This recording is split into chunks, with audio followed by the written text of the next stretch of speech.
বোলপুর থানার আইসির বিরুদ্ধে অশালীন মন্তব্য করে বিতর্কে জড়িয়েছেন অনুব্রত মণ্ডল। এ বিষয়ে হাজিরা দেওয়ার জন্য পুলিশের তরফে তাকে ইতিমধ্যেই নোটিশ পাঠানো হয়েছে। যদিও শারীরিক অসুস্থতার দোহাই দিয়ে বারবার হাজিরা এড়িয়েছেন অনুব্রত। এই পরিস্থিতিতে অনুব্রতর গ্রেপ্তারির দাবিতে সরব বিরোধীরা। গোটা বিষয়টি নিয়ে বঙ্গ রাজনীতিতে শুরু হয়েছে রাজনৈতিক চর্চা। তৃণমূল নেতা কুণাল ঘোষের কটাক্ষ, অনুব্রতর গ্রেপ্তারি চাইতে গিয়ে নিজেদের মধ্যে মারামারি করছে বিজেপি। অনুব্রত মণ্ডলের গ্রেপ্তার দাবি করতে যাচ্ছে, সেখানে সেই কর্মসূচি নিয়ে বিজেপির মধ্যে গোষ্ঠীবাজি হয়ে নিজেদের মধ্যে মারামারি করেছে। এবার বুঝুন, এই হচ্ছে বিজেপি। এরা নিজেদের দলের এক অংশের অন্য অংশের উপর আস্থা নেই। বাংলার মানুষ কেন আস্থা রাখবেন?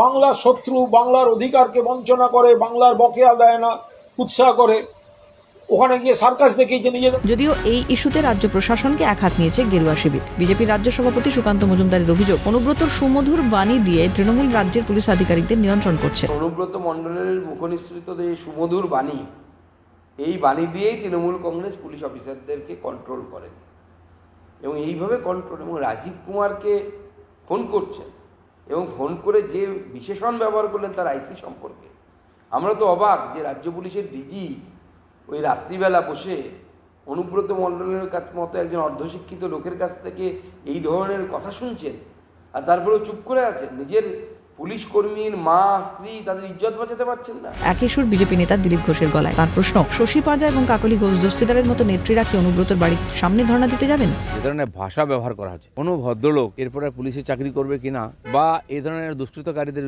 বিরুদ্ধে ব্যবস্থা নেবে এরকম সম্ভাবনা কম। পুলিশের বাড়ির লোকেরা, মহিলারা, তারা কি দোষ করলো যে টিএমসি কথায় কথায় আমাদের জ্ঞান দেয়, যে মহিলাদের নিয়ে কথা বলে? আমাকে বহুবার বলা হয় দিলীপ ঘোষ মহিলাদের সম্মান করে না।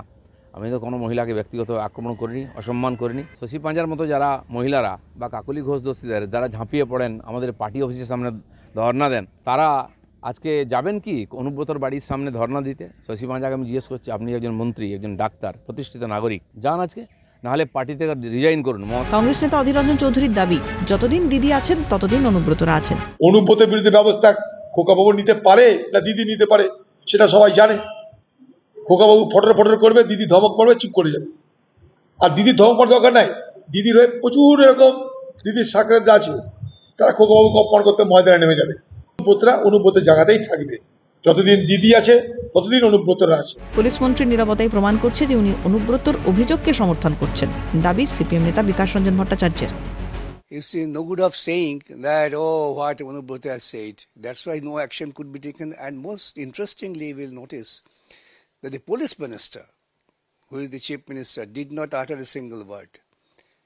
And the silence of the police minister on the issue indicates that the police minister supports the cause of Anubrata, and she does not support the cause of police.